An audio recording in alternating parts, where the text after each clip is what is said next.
அனைவருக்கும் வணக்கம். இன்று அக்டோபர் 29 என்ன பங்கு சந்தையில் தகவல் சொல்லியிருக்காங்கிறத பார்த்தலாம். வணக்கம். டிஸ்கிளைமர், நம்ம சேனல் முழுக்க இன்ஃபர்மேஷன் ஷேரிங் சேனல். தமிழ் சொன்னால் ஒரு தகவல் பரிமாற்றம், சொல்கிறது எல்லாமே தகவல், எந்த ஒரு ரெக்கமெண்டேஷன் கிடையாது. முழுக்க இன்ஃபர்மேஷன். சில தகவல்கள் இருக்க வாய்ப்பு இருக்குது. கண்டிப்பாக கிராஸ் வெரிஃபை பண்ணுங்கள். செபி ஸ்டாட்டிஸ்ட்டில் அட்வைஸ் கேட்டுக்கோங்க. நான் செபி ஸ்டாட்டிஸ்ட் இல்லை, நான் ஒரு சாதாரண இன்வெஸ்டர். எனக்கு தெரிஞ்ச தகவலை உங்கள்கிட்ட ஷேர் பண்ணுறேன். We are providing only information, no any recommendation. Please consult your financial advisor. We are providing daily information or daily news of stock market. So வழக்கமாக டிஸ்கிளைமர் முடிஞ்சது. நீங்கள் நம்ம பார்க்கக்கூடிய முதலாவது பங்கு பாரத் ஹெவி எலக்ட்ரிக்கல்ஸ் லிமிடெட். 245 ரூபா கன் பேஸு, 375 கோடி ப்ராஃபிட். இயர்ல சேல்ஸ் 14%, நெட் ப்ராஃபிட் 253% வந்திருக்கு. ஆப்ரேட்டிங் மார்ஜின் நல்லா இன்க்ரீஸ் ஆகிருக்கு. ஸோ நல்ல ஒரு சூப்பரான ரிசல்ட்டை பிஹெச்இஎல் போஸ்ட் பண்ணியிருக்காங்க. இன்டெக்ரா எசென்டியா லிமிடெட் ₹1.74 ஒரு பென்னி ஸ்டாக்கு, 1 கோடி ரூபா 9 லட்சம் ப்ராஃபிட் பண்ணியிருக்காங்க. சேல்ஸ் வந்து 8% டவுன் ஆயிருக்கு. பட் நெட் ப்ராஃபிட் 289% வந்திருக்கு. குறிப்பாக காரணம் பார்த்தீங்கன்னா அதர் இன்கமும் வந்திருக்கு.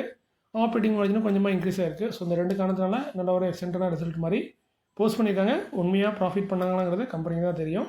ஸோ நம்ம அந்த வகையில் பார்க்கும்போது இயர் சூப்பரான ரிசல்ட்டு. விஎஸ்டி இண்டஸ்ட்ரீஸ் லிமிடெட் 259 ரூபா கன் பேஸு, 59 கோடி ப்ராஃபிட். இயர்ல சேல்ஸ் 7% டவுன் ஆயிருக்கு. போன வருஷத்தை கம்மியாக தான் சேல்ஸ் பண்ணியிருக்காங்க. பட் நெட் ப்ராஃபிட் 24% வந்திருக்கு. ஸோ அந்த வகையில் ரிசல்ட்டு ஒரு சூப்பரான ரிசல்ட்டு. சேல்ஸ் குறைஞ்சாலும் ஆப்ரேட்டிங் மார்ஜினும் இன்க்ரீஸ் ஆயிருக்கு. லர்சன் டர்போ லிமிடெட் எல்என்டி 3958 ரூபா கன் பேஸு, 4678 கோடி ப்ராஃபிட். இயர்ல சேல்ஸ் 10%, நெட் ப்ராஃபிட் 11% வந்திருக்கு. ஸோ நல்ல ஒரு ரிசல்ட்டு எல்என்டி போஸ்ட் பண்ணியிருக்காங்க. கிட்டத்தட்ட 15% இம்ப்ரூவ்மெண்ட் இருக்குது. CG power and industrial solution limited 749 ரூபா கன் பேஸு, 284 கோடி ப்ராஃபிட். சேல்ஸ் வந்து 21%, நெட் ப்ராஃபிட் 29% வந்திருக்கு போன வருஷத்தை கம்பேர் பண்ணால். ஸோ இது ஒரு நல்ல ரிசல்ட்டு. மாநகர் கேஸ் லிமிடெட் 1296 ரூபா கன் பேஸு, 193 கோடி ப்ராஃபிட்.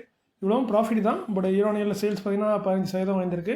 சேல்ஸ் இம்ப்ரூவ் பண்ணியிருக்காங்க. பட் நெட் ப்ராஃபிட் வந்து 33% டவுன் ஆயிருக்கு. ஸோ 33% டவுனுங்கும் போது ரிசல்ட் ஓவராலாக டவுனாக தான் இருக்குது. ஆப்ரேட்டிங் மார்ஜின் குறைஞ்சிருக்கு, அதுதான் டவுனாக இருக்குது. வருண் பிவரேஜஸ் லிமிடெட் 495 ரூபா கன் பேஸு, 745 கோடி ப்ராஃபிட் பண்ணியிருக்காங்க. இயர்ல சேல்ஸ் 2% வந்திருக்கு. நெட் ப்ராஃபிட் 18% வந்திருக்கு. இதுக்கு காரணம் வந்து அதர் இன்கம் கொஞ்சம் அதிகமாக பேமெண்ட் வந்திருக்கு. இந்த காரணத்தினால உயர்ந்திருக்கு. ஸோ அந்த வகையில் ரிசல்ட்டு ஒரு நல்ல ரிசல்ட்டு. கோல் இந்தியா லிமிடெட் 382 ரூபா கன் பேஸு, 4263 கோடி ப்ராஃபிட். 4260ங்கிறது ப்ராஃபிட் தான், பெரிய ப்ராஃபிட் தான். பட் போன வருஷத்தை கம்பேர் பண்ணும்போது குறைஞ்சிருக்கு. போன குவார்ட்டரில் கம்பேர் பண்ணாலும் குறைஞ்சிருக்கு. சேல்ஸ் வந்து 3%, நெட் ப்ராஃபிட் 31% டவுனாக இருக்குது. இது இயர்ல குவார்ட்டரில் 51% வீழ்ச்சி அடைஞ்சிருக்கு. ஸோ ஓவரால் ரிசல்ட் பார்த்திங்கன்னா டவுனாக இருக்குது. ஆப்ரேட்டிங் மார்ஜின் குறைஞ்சிருக்கு, அதர் இன்கம் கூடியிருக்கு. டிவிடெண்டாக பார்த்தீங்கன்னா ஒரு ஷேருக்கு ₹10.25 தராங்க. டிவிடெண்ட் பார்த்தீங்கன்னா 2% மேலே வருது. இது ஒரு டிவிடெண்ட் தான். மேற்கொண்டு 2-3 டிவிடெண்ட் கனெக்ட் பண்ணும்போது ஒரு 4-5% வரைக்கும் டிவிடெண்ட் தரக்கூடிய ஒரு கம்பெனி தான் நம்ம கோல் இந்தியா லிமிடெட். ரெக்கார்ட் பார்த்தீங்கன்னா 24 நவம்பர், எக்ஸ்டேட்டும் சேம் தான். நவம்பர் 4 பேமெண்ட் வந்து பார்த்தீங்கன்னா 28 நவம்பருக்கு அக்கௌண்ட்டுக்கு வந்துடும் அப்படிங்கிற மாதிரி சொல்கிறாங்க கம்பெனி. செக்டர் வந்து கோல். ரயில்டெல் கார்பரேஷன் ஆஃப் இந்தியா 375 ரூபா கன் பேஸு, 76 கோடி ப்ராஃபிட். சேல்ஸ் 13%, நெட் ப்ராஃபிட் 4% வந்திருக்கு. ஓரளவுக்கு ஓகேவான ரிசல்ட்டை போஸ்ட் பண்ணியிருக்காங்க. ₹1 டிவிடெண்டும் தராங்க ஒரு ஷேருக்கு. டிவிடெண்ட் வந்து 4%. ரெக்கார்ட் எக்ஸ்டேட் வந்து நவம்பர் 4 பேமெண்ட்னு பார்த்தீங்கன்னா 25 நவம்பருக்கு அக்கௌண்ட்டில் வந்துடும்ங்கிற மாதிரி சொல்கிறாங்க. செக்டர் வந்து other telecom service. Hindustan petroleum corporation limited HPCL 468 ரூபா கன் பேஸு, 3859 கோடி ப்ராஃபிட். இயர்ல சேல்ஸ் 2%, நெட் ப்ராஃபிட் 1000% பல மடங்கு உயர்ந்திருக்கு. காரணம் வந்து போன வருஷம் இதே குவார்ட்டரில் வெறும் 143 கோடி தான் ப்ராஃபிட்டு. பட் போன குவார்ட்டரில் பார்த்தீங்கன்னா 4111 கோடி. ஸோ அதை கம்பேர் பண்ணால் குறைஞ்சிருக்கு குவார்ட்டரில். இயர்ல மட்டும் ரிசல்ட்டு ஒரு எக்ஸலண்ட்டான ரிசல்ட்டாக இருக்குது. HPCLோட ரிசல்ட்டு. டிவிடெண்டாக ₹5 தராங்க ஒரு ஷேருக்கு. டிவிடெண்டில் 1% வருது. ரெக்கார்ட் எக்ஸ்டேட் வந்து 6 நவம்பர். பேமெண்ட் வந்து 27 நவம்பருக்குள்ளே அக்கௌண்ட்டுக்கு வந்துடும். செக்டர் வந்து ரிஃபைனரி அண்ட் மார்க்கெட்டிங்.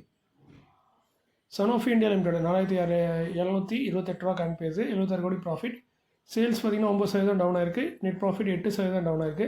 போன வருஷம் இதே குவார்ட்டரில் 82 கோடி. இப்போ வந்து கிட்டத்தட்ட ஒரு 6 கோடி கம்மியாக தான் ப்ராஃபிட் பண்ணியிருக்காங்க. ஸோ அதனால தான் டவுனு. ஸோ அந்த வகையில் ரிசல்ட் டவுனாக இருக்குது. இருந்தாலும் கம்பெனி வழக்கம் போல் 75 ரூபா டிவிடெண்டாக தராங்க ஒரு ஷேருக்கு. கரண்ட் பேஸ்க்கு டிவிடெண்ட் பார்த்தீங்கன்னா 1.5%. ரெக்கார்ட் எஸ்டேட் வந்து 7 நவம்பர். செக்டர் வந்து ஃபார்மாசிட்டிக்கல். பேமெண்ட் வந்து 30 நாட்களுக்குள்ளே அக்கௌண்ட்டுக்கு வந்துடும். செகிலிட்டி லிமிடெட் 50 ரூபா current price, 5 paisa penny stock dividend announce பண்ணியிருக்காங்க. Penny stock. So penny stock ரேஞ்சில் டிவிடெண்ட். ஸோ டிவிடெண்ட் ஈல்டுன்னு பார்த்தீங்கன்னா ஒரு பேருக்கான டிவிடெண்ட் தான். பேமெண்ட் வந்து 28 நவம்பருக்குலாம் வந்துடும் இதோட பேமெண்ட்டு. ரெக்கார்ட் எஸ்டேட் பார்த்தீங்கன்னா 12 நவம்பர். செக்டர் பார்த்தீங்கன்னா IT எனபிள் சர்வீஸில் இருக்காங்க செகிலிட்டி லிமிடெட். அடுத்து நம்ம பார்க்குறது upcoming board meeting may consider. முடிவெடுக்க வாய்ப்பு இருக்கிறதா சொல்கிறாங்க. GSCL லிமிடெட் 647 ரூபா current price. November 1 board meeting இருக்குது. அந்த போர்டு மீட்டிங்கில் ரிசல்ட்டும் அனௌன்ஸ் பண்ணுறாங்க. அதோட பைபேக்கும் பண்ணதுக்கு வாய்ப்பு இருக்குன்னு சொல்கிறாங்க. ஸோ இப்போ ரீசெண்டாக நிறைய பைபேக் பார்த்தோம். 2 பைபேக்கு, ஒன்று இன்ஃபோசிஸ், இன்னொன்று வந்து இன்னொரு கம்பெனியை மறந்துட்டேனே. ஸோ அந்த கம்பெனி பைபேக்கு ரெண்டுலேயும் பார்த்தீங்கன்னா ப்ரொமோட்டர் வந்து பார்ட்டிசிபேட் பண்ணல அப்படிங்கிற மாதிரி சொல்லியிருந்தாங்க. ஸோ இந்த கம்பெனியில் என்ன சொல்கிறாங்கன்னு பொறுத்திருந்து பார்க்கலாம். எல்லாமே இந்த டேக்ஸ் தான் காரணம், வேறு ஒரு பெரிய காரணம் இல்லை. செக்டார் அப்படின்னா கமாடிட்டி கெமிக்கல்ஸில் இருக்காங்க. GHCL limited. ஏரின் ப்ரோ சொல்யூஷன் லிமிடெட் 1125 ரூபா கரண்ட் பேஸு. 3 நவம்பரில் போர்டு மீட்டிங். டிவிடெண்ட் ரிசல்ட் ரெண்டுமே அனௌன்ஸ் பண்ணாங்க. டிவிடெண்ட் அனௌன்ஸ் பண்ணால் ரெக்கார்ட் வந்து 7 நவம்பர். செக்டார் பார்த்தீங்கன்னா கம்ப்யூட்டர் சாஃப்ட்வேர். இந்த வருஷம் ஆல்ரெடி 3 டிவிடெண்ட் கொடுத்துட்டாங்க. ₹1 அதுக்கப்புறம் ₹3. ஸோ மேற்கொண்டு ₹1 ₹3 வரைக்கும் எதிர்பார்க்கலாம். மெட்ரோபாலிஸ் ஹெல்த் கேர் லிமிடெட் 1941 ரூபா கரண்ட் பேஸு. 4 நவம்பரில் போர்டு மீட்டிங். டிவிடெண்ட் ரிசல்ட் ரெண்டுமே அனௌன்ஸ் பண்ணுறாங்க. செக்டார் வந்து ஹெல்த் கேர் சர்வீஸ் ப்ரொவைடராக இருக்காங்க. இந்த வருஷம் போன வருஷம் எதுவுமே டிவிடெண்ட் தரல. 2023 தான் ₹8 ஒரு ₹4 தந்திருக்காங்க. ஸோ பார்க்கலாம், கொடுத்தா ₹4 இல்லை ₹8 அந்த ரேஞ்சில் கொடுக்க வாய்ப்பு இருக்குது. இல்லைன்னா ₹1 கூட கொடுக்கலாம், அது கம்பெனியை பொறுத்து. ஏன்னா ரொம்ப நாளைக்கு அப்புறம் டிவிடெண்ட் தராங்க. சேலட் ஹோட்டல்ஸ் லிமிடெட் 950 ரூபா கரண்ட் பேஸு. 4 நவம்பரில் போர்டு மீட்டிங். டிவிடெண்ட் ரிசல்ட் ரெண்டுமே அனௌன்ஸ் பண்ணுறாங்க. செக்டார் வந்து ஹோட்டல் அண்ட் ரெசார்ட்டு. இது வரைக்கும் எந்த ஒரு டிவிடெண்ட் தரல. ஸோ நம்ம யூவிக்கவே முடியாது. சிம்ஃபனி லிமிடெட் 913 ரூபா கரண்ட் பேஸு. 6 நவம்பரில் போர்டு மீட்டிங் இருக்குது. டிவிடெண்ட் ரிசல்ட் ரெண்டுமே அனௌன்ஸ் பண்ணாங்க. டிவிடெண்ட் அனௌன்ஸ் பண்ணாங்கன்னா ரெக்கார்ட் வந்து 12 நவம்பர். செக்டார் வந்து ஹவுஸ் ஹோல்டு அப்ளைன்ஸில் இருக்காங்க. இந்த வருஷம் ஆல்ரெடி பார்த்தீங்கன்னா 3 டிவிடெண்ட் கொடுத்துட்டாங்க. ₹2 ₹8 ₹1. ஸோ மேற்கொண்டு இவங்க ₹1 கொடுக்கலாம், ₹8 கொடுக்கலாம். ஸோ பொறுத்திருந்து பார்க்கவும் என்ன மாதிரி தராங்கன்னு. பிர்லா சாஃப்ட் லிமிடெட் 375 ரூபா கரண்ட் பேஸு. 6 நவம்பரில் போர்டு மீட்டிங். டிவிடெண்ட் ரிசல்ட் ரெண்டுமே அனௌன்ஸ் பண்ணாங்க. டிவிடெண்ட் அனௌன்ஸ் பண்ண அதுக்கான ரெக்கார்ட் வந்து நவம்பர் 14. செக்டார் வந்து கம்ப்யூட்டர் சாஃப்ட்வேர். டிவிடெண்ட் இந்த வருஷம் ஆல்ரெடி ₹4 கொடுத்துட்டாங்க. ஸோ மேற்கொண்டு இது 2வது டிவிடெண்டாக இருக்கும். ₹2 விசா வரதுக்கான வாய்ப்புகள் இருக்குது. ஏன்னா ரெகுலராக அந்த ஃபார்மெட் தான் தராங்க. இண்டாக் ரப்பர் லிமிடெட் 130 ரூபா கரண்ட் பேஸு. 7 நவம்பரில் போர்டு மீட்டிங். டிவிடெண்ட் ரிசல்ட் ரெண்டுமே அனௌன்ஸ் பண்ணுறாங்க. செக்டார் வந்து டயர் அண்ட் ரப்பர் ப்ராடக்ட்டில் இருக்காங்க. இந்த வருஷம் ஆல்ரெடி ₹1 விசா டிவிடெண்டாக கொடுத்துருக்காங்க. ஸோ மேற்கொண்டு இது 2வது டிவிடெண்டாக இருக்கும். கோபால் ஸ்நாக்ஸ் லிமிடெட் 348 ரூபா கரண்ட் பேஸு. 10 நவம்பரில் போர்டு மீட்டிங். டிவிடெண்ட் ரிசல்ட் ரெண்டுமே அனௌன்ஸ் பண்ணாங்க. ரெக்கார்ட் பார்த்தீங்கன்னா 17 நவம்பர். சப்போஸ் அவங்க டிவிடெண்ட் அனௌன்ஸ் பண்ணாங்கன்னா. செக்டார் வந்து பேக்கேஜ் ஃபுட்ஸு. போன வருஷம் பார்த்தீங்கன்னா 25 பைசா, அதுக்கப்புறம் ₹1 டிவிடெண்ட் கொடுத்துருக்காங்க. ஸோ 25 பைசாலேருந்து ₹1 டிவிடெண்ட் தரதுக்கான வாய்ப்புகள் இருக்குது. Indian railway catering and tourism corporation limited 730 ரூபா கரண்ட் பேஸு. IRCTC 12 நவம்பரில் போர்டு மீட்டிங் இருக்குது. டிவிடெண்ட் ரிசல்ட் அனௌன்ஸ் பண்ணுறாங்க. டிவிடெண்டுக்கான ரெக்கார்ட் பார்த்தீங்கன்னா 21 நவம்பர். டிவிடெண்ட் பார்த்தீங்கன்னா இந்த வருஷம் ஆல்ரெடி 2 டிவிடெண்ட் கொடுத்துட்டாங்க. ஒன்று ₹3 அதுக்கப்புறம் ₹1. ஸோ ₹1 ₹3 இல்லை ₹4 இந்த ரேஞ்சில் டிவிடெண்ட் தரதுக்கு வாய்ப்புகள் இருக்குது. செக்டார் வந்து டூர்ஸ் அண்ட் ட்ராவல்ஸ் ரிலேட்டட் சர்வீஸில் இருக்காங்க. IRCTC. NBCC இந்தியா லிமிடெட் 115 ரூபா கரண்ட் பேஸு. 13 நவம்பரில் board meeting. Dividend result announce பண்ணுறாங்க. செக்டார் வந்து சிவில் கன்ஸ்ட்ரக்ஷன். பெருசாக டிவிடெண்ட் தர மாட்டாங்க. 50 பைசா இல்லை 20 பைசா இல்லை 14 பைசா இந்த ரேஞ்சில் டிவிடெண்ட் தருவாங்க. பட் இந்த வருஷம் ஆல்ரெடி 3 டிவிடெண்ட் கொடுத்துட்டாங்க. கிட்டத்தட்ட ஒரு 80-90 பைசா கிட்ட டிவிடெண்ட் கொடுத்துட்டாங்க. ஸோ மேற்கொண்டு ஒரு 10-20 பைசா டிவிடெண்ட் தரதுக்கு வாய்ப்பு இருக்குது. ஸோ இன்றைக்கி இந்த காலனி வந்து ரொம்ப சின்ன காலனி மாதிரி தெரியும். நிறைய நியூஸ் இருந்துச்சு. பட் நான் வந்து வீடியோ வந்து அடுத்த நாள் காலையில் தான் போட முடியும். ஸோ அதனால் என்னென்னா இன்றைக்கி அப்லோட் பண்ணுங்கிறதுக்காண்டி வீடியோ சுருக்கிட்டேன். மேற்கொண்டு நிறைய நியூஸ் இருந்துச்சுன்னா, நல்ல நியூஸ் இருந்துச்சுன்னா நாளைக்கு காலையிலேயே ஒரு வீடியோ அப்லோட் பண்ணுறேன். ஸோ வழக்கமாக தான் நம்ம சேனலில் பார்க்குறீங்க, ரெகுலராக பார்க்குறீங்க, நிறைய நண்பர்கள் இருக்கீங்க. நம்ம சேனலில் வந்து வீடியோ பார்க்கறதுக்கு முன்னாடி லைக் பண்ணிட்டு தான் பார்ப்பீங்க. ஏன்னா வீடியோ போட்ட அடுத்த ஒரு செகண்ட் கூட ஆகாது, ஒரே லைக்ஸ் ஒரு 10 லைக்ஸாவது வந்துடும். அதுக்கு காரணம் நீங்கள் தானே எனக்கு தெரியும். வீடியோ பார்க்காம இந்த வீடியோ நல்லா தான் இருக்கும் அப்படிங்கிற ஒரு நம்பிக்கையில், ரவி போட்டால் வீடியோ கரெக்டாக தான் இருக்கும் அப்படிங்கிற மாதிரி நீங்கள் நம்பிக்கை வச்சு அதை லைக் பண்ணிட்டு தான் பார்க்குறீங்க. அந்த நன்றிக்கு, அந்த விசுவாசத்துக்கும் நன்றியும் கரெக்டாக தான் இருப்பேன். முடிஞ்ச அளவுக்கு அந்த விசுவாசத்தை உடைக்க மாட்டேன். பட் செய்தி இருக்கும், எல்லாமே உண்மையான செய்தியாக தான் இருக்கும்.